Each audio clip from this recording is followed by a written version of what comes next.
Hello and welcome to the Power of BI YouTube channel. And in this video, I'll be going through a brief overview of the advanced editor and M language in Power Query. Each time you shape data in Power Query, you need to create. There are some steps that are created, and these steps are recorded.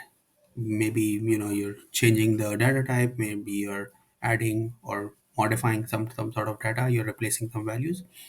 Um, The Power Query uses M language and is always available to read and modify directly this language.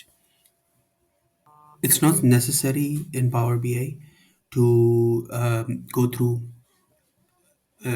writing the M code, but still it's important and it's useful to go through and understand what the code is generating. So let's head to the Power BI editor, and I've loaded some data previously. If you're following along, we have uploaded this budgeting data from AdventureWorks, and if you can see, I've applied some steps here, like promoting header, renaming columns, unpivoting and pivoting again, and changing the data types.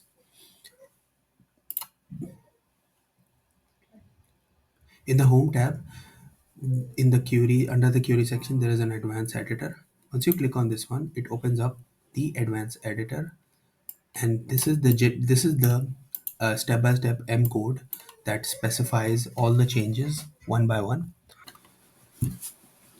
So you can see here, all the recorded steps are there, like unpivoting, renaming, changing the data type, and then this is the format, and it says no syntax error has been detected.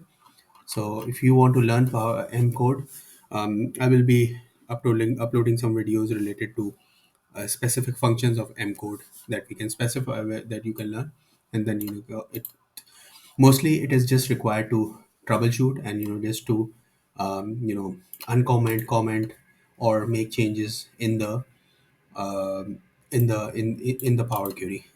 The most important advantage to me is when you want to copy a query to somewhere else in between two Power BI files. It's yeah, well, you can just copy the code and then paste it in another file of maybe online or any other place. Please make sure to like and subscribe to this channel if you're following for the first time. Thank you so much, and I'll see you in the next video.